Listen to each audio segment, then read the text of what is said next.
আসসালামু আলাইকুম ওয়া রাহমাতুল্লাহি ওয়া বারাকাতুহু। মোহতারাম দোস্ত আজিজও, কেমন আছেন সবাই? বৈষম্যবাদী এই কোটা বিরোধী আন্দোলনের সুবাদে স্বাধীন হওয়া এই বাংলাদেশের মধ্যে যখন একেবারে রাষ্ট্র পর্যায় থেকে নিয়ে একেবারে সামাজিক পর্যায় পর্যন্ত সবখানে ক্ষমতার হাত বদল চলতেছে, সেই সময়ে বাংলাদেশের প্রসিদ্ধ 3টি মাদ্রাসার মধ্যেও ক্ষমতার হাত বদল হয়েছে। এর মধ্যে 2টি মাদ্রাসা এই জালিম লীগের করাল গ্রাস থেকে উদ্ধার হয়েছে, আর একটি মাদ্রাসা আলেমদের মধ্য থেকে এক পক্ষের হাত থেকে অন্য পক্ষ গিয়ে দখল করেছে। আর এই 3টি মাদ্রাসাই আমার জীবনের সাথে একেবারে ওতপ্রোতভাবে জড়িত।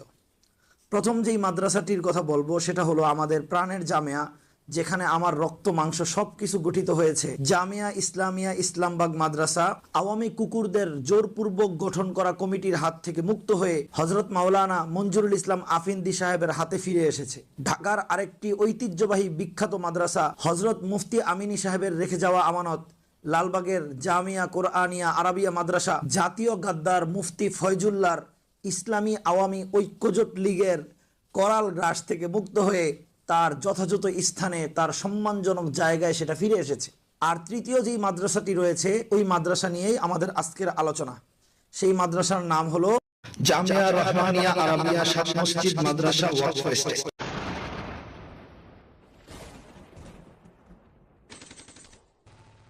এই জামিয়া কোরআনিয়া আরাবিয়া মাদ্রাসা নিয়ে 2টি পক্ষের মধ্যে দীর্ঘদিন ধরেই একেবারে একটা টানাপোড়েন চলতেই আছে। এর একদিকে রয়েছে শাইখুল হাদিস আল্লামা আজিজুল হক রহমতুল্লাহ আলাইহির পরিবার, আর অপর দিকে রয়েছে মাদ্রাসার মূল ওয়াকফ কমিটি।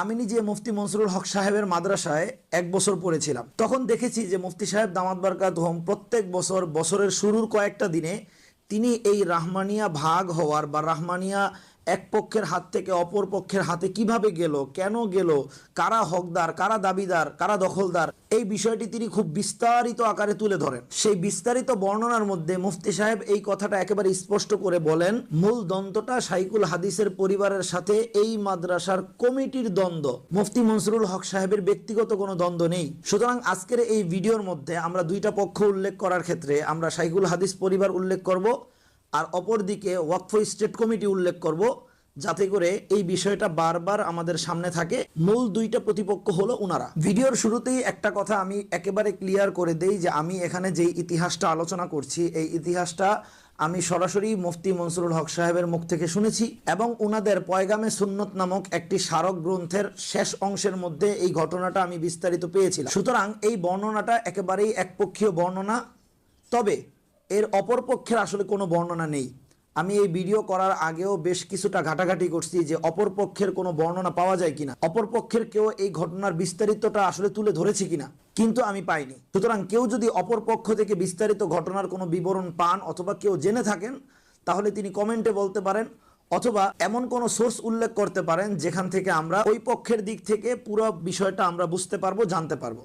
রাহমানিয়ার এই দ্বন্দ্বের ইতিহাস বুঝতে হলে আমাদেরকে একেবারে লালবাগের জমানা থেকে ইতিহাস টান দিতে হবে, কারণ রাহমানিয়া মাদ্রাসার প্রতিষ্ঠাই হয়েছিল লালবাগ থেকে বের হওয়ার পরে। কিন্তু কথা হচ্ছে শাইখুল হাদিস আল্লামা আজিজুল হক রহমতুল্লাহ আলী এবং মুফতি মনসুরুল হক সাহেব উনারা কেন লালবাগ থেকে বের হয়েছিলেন।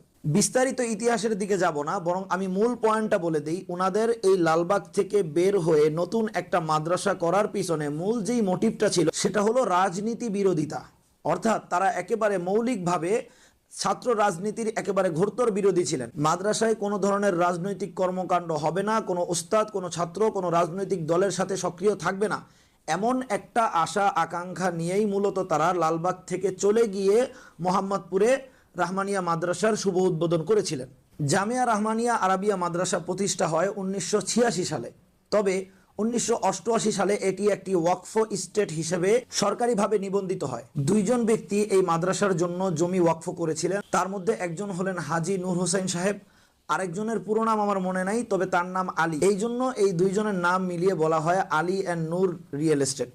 2 বছর আগে যখন সরকার আদালতের রায় বাস্তবায়ন করার জন্য এই মাদ্রাসার দখলটা নিজে যায় ওয়াকফ কমিটিকে বুঝায় দিছে, তখন স্বয়ং মাহফুজুল হক সাহেব নিজেই বর্ণনা করেছেন যে হ্যাঁ, এটা অবশ্যই ওয়াকফ সম্পত্তি, এটা তাদের ব্যক্তিগত সম্পত্তি না, তাদের পারিবারিক সম্পত্তি না।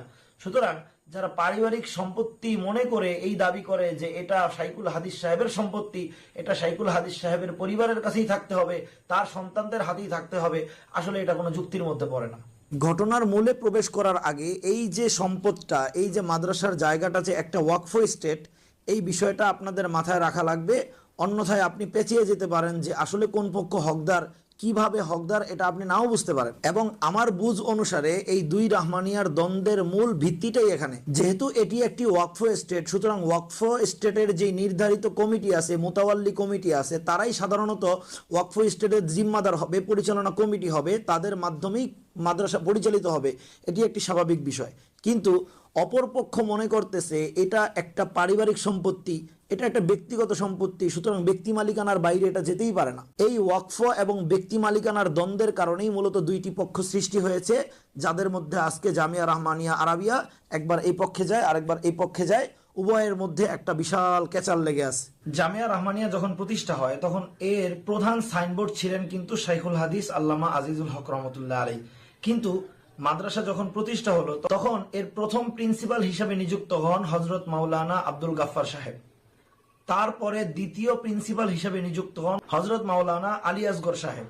এরপর তৃতীয় পর্যায়ে এসে শাইখুল হাদিস আল্লামা আজিজুল হক রহমতুল্লাহ আলাইহি জামিয়া রহমানিয়ার প্রিন্সিপাল হিসেবে নিযুক্ত হন। শাইখুল হাদিস সাহেব যখন জামিয়া রহমানিয়ার প্রিন্সিপাল নিযুক্ত হন তখন তিনি আবার মাদ্রাসার মধ্যে রাজনীতির প্রচলন শুরু করেন। ছাত্র এবং ওস্তাদদেরকে রাজনীতিতে সক্রিয় হওয়ার অনুমতি এবং সুযোগ তিনি সৃষ্টি করে দেন। তখনই মাদ্রাসার মধ্যে কমিটি এবং ওস্তাদদের ভিতরে একটা কোন্দল শুরু হয়ে যায়, কেননা এই মাদ্রাসা প্রতিষ্ঠাই হয়েছিল রাজনীতির বিষাক্ত ছোবল থেকে মাদ্রাসার পরিবেশকে রক্ষা করার জন্য। কিন্তু যেহেতু শাইখুল হাদিস সাহেব নিজেই একজন রাজনৈতিক ব্যক্তিত্ব ছিলেন, এই জন্য তিনি স্বাভাবিকভাবেই তার মাদ্রাসার মধ্যে রাজনীতির একটা পরিবেশ তিনি তৈরি করে ফেলেছেন এবং এই পরিবেশের শিকার হয়েই তার সুযোগ্য পুত্র হযরত মাওলানা মামুনুল হক সাহেব দামাত বরকাতুহুম তখন ছাত্র রাজনীতির দায়ে এই মাদ্রাসা থেকে বহিষ্কার হন। কেননা মাদ্রাসার কানুনের মধ্যে এটাও অন্তর্ভুক্ত ছিল যে কোনো ছাত্র যদি রাজনীতির সাথে জড়িত আছে বলে প্রমাণিত হয় তখন তাকে বহিষ্কার করা হবে। সুতরাং সেই হিসাবে মামুনুল হক সাহেব বহিষ্কার হন। কিন্তু এখান থেকে সমস্যা আরো বাড়তে থাকে। এক পর্যায়ে শাইখুল হাদিস সাহেবকে মিটিং এর মধ্যে ডাকা হয় এবং এই জন্য জবাবদিহিতা করা হয়। তখন শাইখুল হাদিস সাহেব তার প্রিন্সিপালের পদ থেকে নিজেই অব্যাহতি নিয়ে নেন। এরপরে সেখানে তার জায়গায় প্রিন্সিপাল হিসেবে নিযুক্ত করা হয় হযরত মাওলানা বাহাউদ্দিন সাহেবকে। কিন্তু মজার বিষয় হলো বাহাউদ্দিন সাহেব স্বয়ং শাইখুল হাদিস সাহেবেরই দলের একজন মানুষ ছিলেন। তাই যে রাজনৈতিক পরিবেশ সৃষ্টি করার দায় নিয়ে শাইখুল হাদিস সাহেবকে সরে যেতে হলো, তিনিও যেহেতু একজন রাজনৈতিক ব্যক্তিত্ব, এই জন্য তিনি কোনোভাবেই এই রাজনৈতিক পরিবেশটাকে কন্ট্রোল করতে পারলেন না। ফলে এর দায় মাথায় নিয়ে তাকেও এক পর্যায়ে প্রিন্সিপালের পদ থেকে সরে যেতে হয়। অতঃপর জামিয়া রহমানিয়ার প্রিন্সিপাল হিসেবে নিযুক্ত হন হযরত মাওলানা হিফজুর রহমান মোমিনপুরী সাহেব দামাত বারকাতুহুম।